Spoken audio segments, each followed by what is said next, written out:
Hello friends, இன்றைக்கி காலையில் என்ன டிஃபன் சாப்பிட்லான்னு யோசிக்கும் போது மீன் குழம்பு இருந்துச்சு. நம்ம நேற்று வச்ச நெல்லூர் மீன் குழம்பு இருந்துச்சு. சூப்பராக இருந்துச்சு அந்த மீன் குழம்பும். சரி, அதை ஏன் வேஸ்ட் பண்ண, கொஞ்சம் தான் இருந்துச்சு. சரி, அதுக்கு சப்பாத்தி சாப்பிடலாம் போது சரி சப்பாத்தி இன்றைக்கி வித்தியாசமாக சாப்பிட்லான்ட்டு நம்ம சாதம் வடித்த சாதம் கொஞ்சோண்டு மீதி இருந்துச்சு. அதை அப்படியே எடுத்து வச்சுருந்தேன் ஃப்ரிட்ஜில் வேஸ்ட் பண்ணாமல். அந்த பாருங்க, ஒரு கப் சாதம், அந்த சாதத்தை அதை அப்படியே இதில் போட்டுருவோம். அது ஃப்ரிட்ஜில் வச்சோன்னா அப்படியே கூலிங்காக இருக்குது, வேறு ஒன்றும் இல்லை. போட்டுருவோம். நமக்கு அதேமாதிரியே இந்த ஒரு கப்பு கோதுமை மாவு வித்தியாசமாக இருக்கும். இது ரொம்ப டேஸ்ட்டாகவும் இருக்கும். நம்ம ரைஸு வேஸ்ட்டும் பண்ணாமல் நம்ம சப்பாத்தி செஞ்சிடலாம். அதுக்கு எப்பவும் போல் நீங்கள் உப்பு, இதுக்கு என்ன தேவையோ உப்பு, நம்ம சப்பாத்திக்கு மாவு பேசுகிற மாதிரி தான் உப்பு. எப்போ எண்ணெய் கொஞ்சம் ஊற்றும்ல நம்ம, அதுமாரி ஒரே கொஞ்சோண்டு எண்ணெய், அவ்வளோதான் போட்டு நம்ம மிக்ஸியில் நல்லா நைஸாக அரைக்கணும். லைட்டாக அப்படியே அரைப்போம். அந்த சாதம் இருக்கிறனால அரைப்பட்டுரும். நமக்கு கொஞ்சம் பார்த்துக்கலாம், இன்னும் கொஞ்சம் அரைப்பட்டுணும். போதும். இந்த பாருங்க, இந்த மாதிரி சூப்பராக வந்துடும். நம்ம இனிமேல் எடுத்துருவோம். இந்த மாவெல்லாம் அப்படியே எடுத்து இதில் போட்டுருவோம். சாதமும் இதுவும் தண்ணியே நீங்கள் ஊற்றக்கூடாது. எவ்வளோ அழகாக வந்துச்சு பாருங்கள் சாதத்தில். இது இன்னும் கொஞ்சம் பிசைஞ்சு ஒரு 1/2 hour அப்படியே ஊற வச்சுருவோம். நம்ம சப்பாத்திக்கு வைக்கிற மாதிரி தான், நமக்கு வேறு ஒன்றும் இல்லை. நம்ம இதில் வந்து ஒரு 7 ஸ்பூன் எண்ணெய் ஊற்றிக்கணும், வேறு ஒன்றும் இல்லை. உப்பு தேவைக்கேற்ப. ஒட்டாது பாருங்கள். நமக்கு வெறும் கோதுமை மாவில் பிசைகிற மாதிரி தான் இருக்கும். ஆனால் சாஃப்டாக இருக்கும், அவ்வளோ டேஸ்ட்டாக இருக்கும் அந்த அரிசியில் சாதத்தில் செய்கிற சப்பாத்தி. சரி, பார்த்தேன் வித்தியாசமும் செஞ்சு நம்ம மீன் குழம்புக்கு சாப்பிட்டுடலாம், உங்களுக்கும் காட்டிடலாம். நல்லா பிசைஞ்சிட்டு ஒரு தட்டு வச்சு மூடி ஒரு 10 நிமிஷம் வச்சுருவோம். உங்களுக்கு வேணா லைட்டாக இப்படி எண்ணெய் தொட்டு மூடி வச்சுருங்க.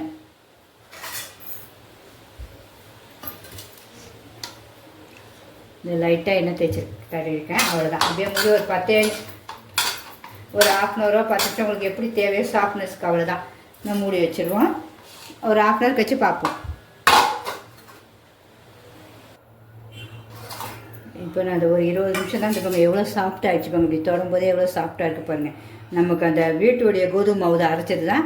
ரைஸும் நம்ம நல்லா பக்குவமாக வடித்து வச்சோம். எவ்வளோ சாஃப்டாகிடுச்சு பாருங்கள். நம்ம ஒன்றுமே பண்ணல. 1 ஸ்பூன் தண்ணிக்கு இதே ஒரே ஒரு ஸ்பூன் எண்ணெய் மட்டும் தான் ஊற்றி நம்ம அதில் செஞ்சுருக்கோம். அதுக்கப்புறம் ஒன்றுமே நம்ம பண்ணலை.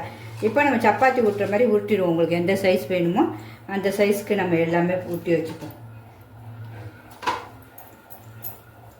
எல்லாருமே செஞ்சு பாருங்கள், ரொம்ப சூப்பராக இருக்கும். இது பெரும்பாலும் கோதுமை மாவுலாம் வீட்டிலே அரைங்க, அதுதான் ஹெல்த்தி. நமக்கு கடையில் என்ன கலப்பாங்கன்னு நமக்கு தெரியாது கண்டிப்பாக. இந்த ஒரு கப்புலேயே பாருங்கள் எத்தனை 2 6 வந்துருச்சு பாருங்கள். சப்போஸ் உங்களுக்கு நீங்கள் இப்படி அரைக்கும் போது உங்களுக்கு கொஞ்சம் தண்ணியாக இருந்த மாதிரி தெரிஞ்சிச்சு, சாதத்தில் தெரியாமல் தண்ணி கிண்ணி ஊற்றி வச்சுட்டிங்கன்னா கொஞ்சோண்டு கூட கொஞ்சம் மாவு போட்டுங்க. ஆனால் 1க்கு 1 தான் கரெக்டு மாவு, வேறு ஒன்றும் இல்லை உங்களுக்கு. இனிமேல் நம்ம ஊற்றிடுவோம். கல் எடுத்தாச்சு. மாவும் கொஞ்சம் கோதுமை மாவு தான் எடுத்து வச்சுருக்கேன், உங்களுக்கு ஊற்ற போகிறேன்.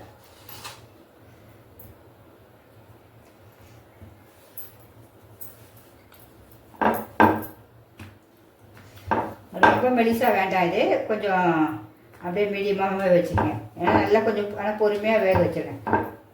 ஒரு வாட்டி சாப்பிட்டீங்கன்னா கண்டிப்பாக நீங்கள் சாப்பிடுங்க அப்பப்போ. இது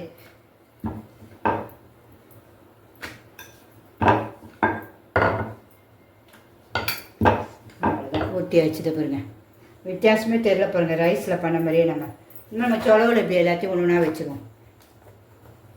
எல்லாத்தையும் ஊற்றிடுவோம்.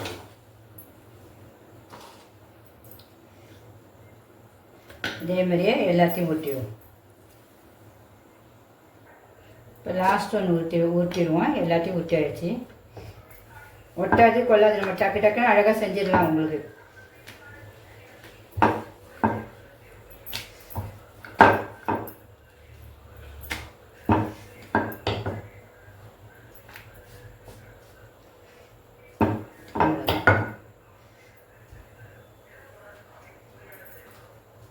எல்லாமே சொலவில் ஊட்டி வச்சுட்டோம்.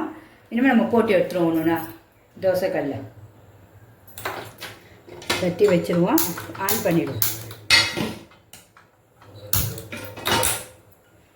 தட்டி வச்சுருவோம். அதுக்கு ஒன்று வச்சுருப்பேன், தோசைக்கு ஒன்று சப்பாத்திக்கு ஒன்று. ஏன்னா இது ஹீட் ஆகும்போது நமக்கு தோசை ஊற்ற வராது. அதனால் இது சட்டி காயட்டும். உங்களுக்கு என்னுடைய சமையல் பிடிச்சதா கண்டிப்பாக ஒரு லைக் பண்ணிவிட்டு பாருங்கள். சப்பாத்தி இன்னும் போட்டுருவோம். உங்களுக்கு எண்ணெய் வேணால் எண்ணெய் ஊற்றிக்கோங்க. நல்லெண்ணெய் வச்சுருக்கேன், தேங்காய் எண்ணெய் எதுனாலும் ஊற்றிக்கோங்க. நெய் வேணால் நெய் ஊற்றிக்கோங்க. கொஞ்சம் வேகட்டும், மாற்றி போட்டுருவோம். ரொம்ப சூப்பராக இருக்கும். நம்ம சப்பாத்தி மாதிரியே தான் இருக்கும், சாப்பிட்டு அவ்வளோ சூப்பராக இருக்கும். எல்லாருமே செஞ்சு பாருங்கள். சிம்பா நியூஸ் சேனலுக்கு சப்ஸ்கிரிப்ஷன் பண்ணாதவங்க பண்ணிடுங்க கண்டிப்பாக.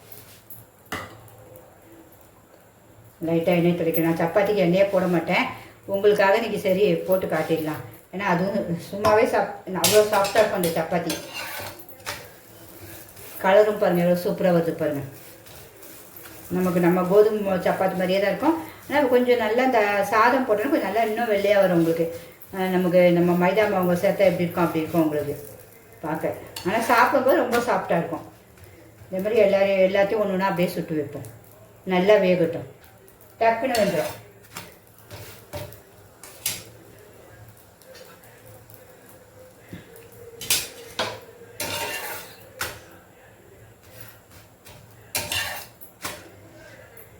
ஒவ்வொருத்தருக்கு வேணும்னா லாஸ்ட்டில் இறக்கும் போது இப்படி நெய் தடவிட்டு இப்படி மேலே தடவிடுங்க, சூப்பராக இருக்கும். ஏன்னா சின்ன பிள்ளைங்களுக்கு கொடுக்கறதுக்கு இதை செய்யலாம் நீங்கள்.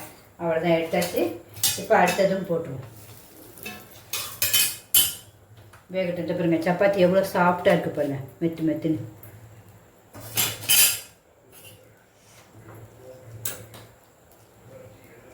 எண்ணெய் லைட்டாக தடவிடலாம்.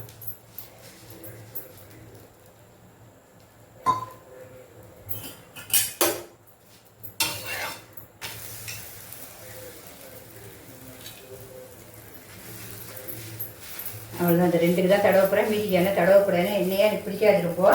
இனிமேல் எண்ணெய் தடவ மாட்டேன், அவ்வளோதான். எண்ணெய் தடவாமல் ஒன்று உங்களுக்கு செஞ்சு காட்டுறேன் பாருங்கள்.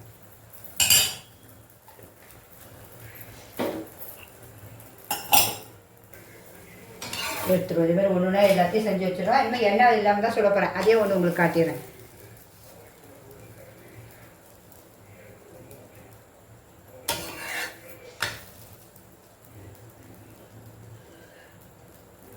இது பாருங்கள், எண்ணெய் இல்லாமல் சூப்பராக செஞ்சாச்சு பாருங்கள் நம்ம சப்பாத்தி. அவ்வளோதான். உங்களுக்கு எண்ணெய் வேணுங்களுக்கு எண்ணெய் செய்யுங்க, எண்ணெய் வேண்டாம்னு எண்ணெய் இது மாதிரி எல்லாத்தையும் போட்டு எடுத்துருவோம். எண்ணெய் இல்லாத சப்பாத்தி எவ்வளோ அழகாக பொக்குது பாருங்கள். நம்ம நேற்று வச்சு அந்த மீன் குழம்பு பாருங்கள், நெல்லூர் மீன் குழம்பு எவ்வளோ சூப்பராக இருப்பாங்க. இவ்வளோ தான் மீதி. சப்பாத்திக்கு சும்மா சூப்பராக இருக்கும். நம்ம சப்பாத்தியும் இப்போ சாப்பிட்ருவோம் இதில் வச்சு.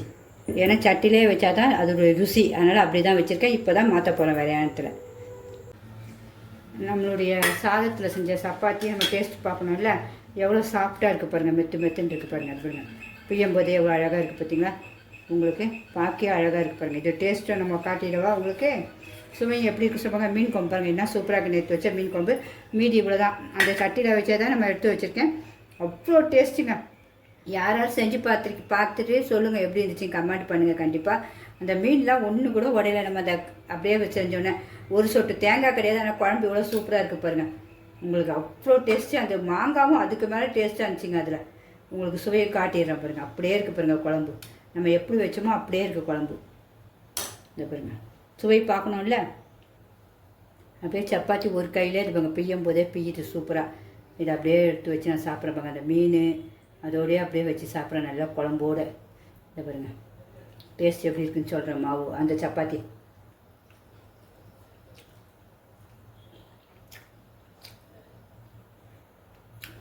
செம்ம டேஸ்ட்டுங்க சப்பாத்தி. ரைஸில் செஞ்ச மாதிரியே ரொம்ப சூப்பராக இருக்குது சப்பாத்தி. வித்தியாசமே தெரியல, அவ்வளோ ஒரு டேஸ்ட்டாக இருக்குது. எல்லாருமே கண்டிப்பாக ட்ரை பண்ணி பாருங்கள். பிடிச்சிட்டா கண்டிப்பாக ஒரு லைக் பண்ணுங்கள். இங்கே பாருங்கள், நம்ம அந்த ஒரு கையில் பிக்கிறதுக்கே அவ்வளோ அழகாக வருது, அவ்வளோ சாஃப்டாக. நமக்கு வெறும் கோதுமை மாவு, வெறும் மைதா மாவுனா கூட நமக்கு ரப்பர் மாதிரி இருக்கும். இது அவ்வளோ ஒரு டேஸ்ட்டு. குழம்பும் அட்டகாசமாக இருக்குது. இந்த அன்னைக்கு வச்சுட்டு அடுத்த நாள் சூப்பராக இருக்குன்னு சொல்லுவோமோ அதுமாரி அவ்வளோ சூப்பராக இருக்குது குழம்பும். ஓகே ஃப்ரெண்ட்ஸ், உங்களுக்கு பிடிச்சிருந்தா கண்டிப்பாக லைக் பண்ணுங்கள். உங்கள் ஃப்ரெண்ட்ஸும் உங்களுக்கு ஷேர் பண்ணுங்கள். எல்லாருமே இதேமாதிரி செஞ்சு ரசித்து ருசித்து சாப்பிடுங்க ஃப்ரெண்ட்ஸ். பாய்.